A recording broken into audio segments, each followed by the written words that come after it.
നബി സല്ലല്ലാഹു അലൈഹി വസല്ലം തങ്ങളുടെ കുടുംബത്തെ വിശേഷിപ്പിച്ചുകൊണ്ട് ആലുൻ നബി, അഹ്ലുൽ ബൈത്ത് എന്നൊക്കെ നമ്മൾ പറഞ്ഞു കേൾക്കാറുണ്ട്. എന്താണ് അതിൻ്റെ വിവക്ഷ?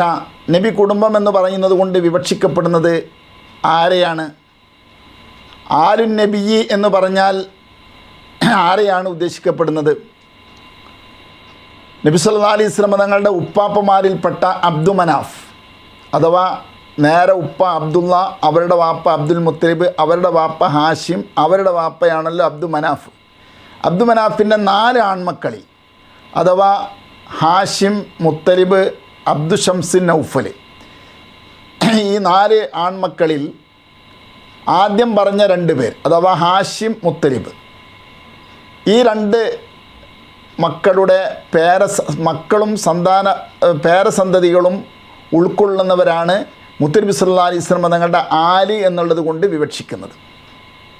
ഇത് ജമുൽ ജവാമീൻ്റെ തുടക്കത്തിൽ ഇമാം മഹല്ലി റളിയല്ലാഹു അൻഹു വിശദീകരിച്ചതായി കാണാൻ കഴിയും.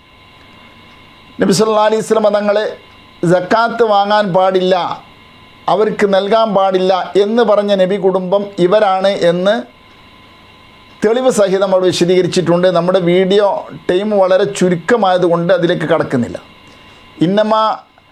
ഇന്നമ സ്വദഖാത്തു ഹി ഔസാഖുന്നാസ് ലാ തഹില്ലുലി മുഹമ്മദിൻ വലാലി ആലി മുഹമ്മദിൻ.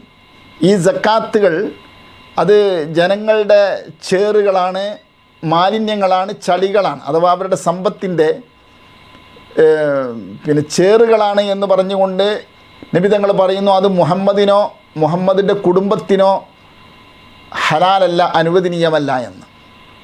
അപ്പോൾ സക്കാത്ത് വാങ്ങാൻ അർഹതപ്പെടാത്ത അല്ലെങ്കിൽ നൽകപ്പെടാൻ പാടില്ലാത്ത വിഭാഗമായ നബി കുടുംബം എന്നുള്ളത് കൊണ്ട് ഉദ്ദേശിക്കുന്നത്, ആലുൻ നബി എന്നുള്ളത് കൊണ്ട് ഉദ്ദേശിക്കുന്നത് ഹാഷിം, മുത്തലിബ് എന്നിവരുടെ സന്താന പരമ്പരകളെയാണ് എന്ന് സാന്ദർഭികമായി മനസ്സിലാക്കുക.